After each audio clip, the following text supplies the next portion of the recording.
dia mbola faly mirabantsika tsirairay indraitra san'izao maraim-baovao zao a ny Isaia toko faharoa amby efapolo ka manomboka ny andiny voalohany zany ny tenin'Andriamanitra manginy antsika izay ampahafantarany antsika mihitsy zany atao hoe fiasan'ny herin'ny fanahy masina izay mampahomby ny asan'ny mpanompon'Andriamanitra anankiray amin'ny anaran'i Jesosy.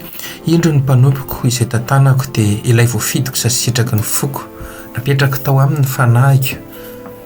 Amoaka fitsipika ho an'ny jentilisa izy, tsy antsoantso izy nanatratra ny feony na anao izay andrenesana ny feony any an-dalana, tsy ho tapahany volo taratorotoro ary tsy ho vonoiny ny lahan-jiro manentona. Amoaka izay tena rariny tokoa izy, tsy ho reraka na ho kivy izy, mandra-panoriny ny rariny eo amin'ny tany ary ny nosy hiandry ny lalàny. Amen.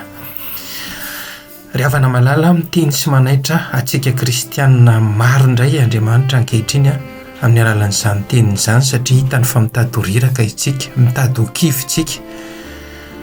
Tsara ho foana fa manala baraka an'Andriamanitra ny olona anankiray, olon'Andriamanitra anankiray raha ohatra ka olona reraka, olona tokony ho vavolombelona ianao, tokony ho tarafin'ny olona ianao, tokony ho fitaratra ianao, tokony hahafaly sy hagaga mpitola gagan'ny olona ny zava-misy hitany eo amin'ny fiainanao. Nefany raha tsy izay ny zavatra misy fa mifanohitra amin'izay lasa fifoazana reraka, mpitoro filazantsara tsy misy aina, mpanao vavaka mamona aminaina na fatra-pandeha amin'ny fombafomba ivelany fotsiny sisa.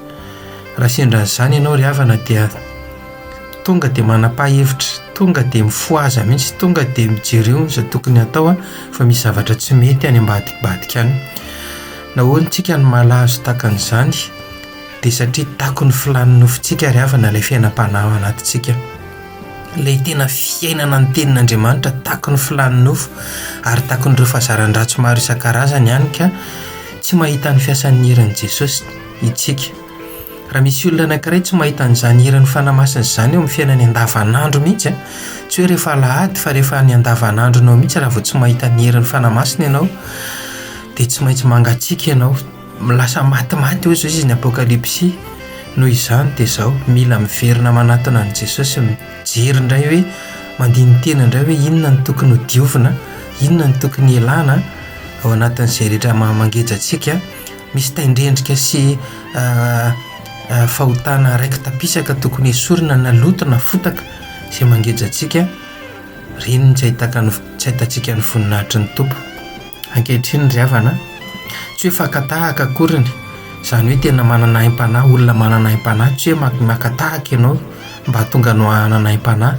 Zavatra tsy fironin'ny sainao izany aim-panahy izany, fa tena mila tena hoe feno fanahy masina ianao, mila avoazina indray izany ilay herin'ny fanahy masina ao anatintsika tsirairay avy. Miaino ny feon'i Jesosy ianao ary mila tena tafaray aminy, tsy tapaka mihitsy amin'izay ianao tsy maintsy mahita ny voninahitra, amin'izay tsy hoe forsenao, tsy hoe amboamboarinao fa mahita ny voninahitr'Andriamanitra ianao ary mamokatra amin'ny asa rehetra izay hampanaoviny ianao.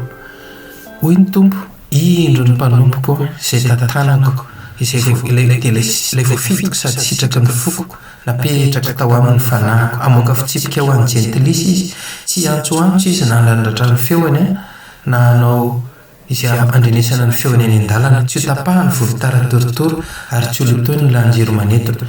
Amoaka izay tena rariny tokoa izy, tsy ho reraka na ho kivy izy, mandra-panoriny rariny amin'ny tany ary ny nosy hiandry ny lalany. Amen.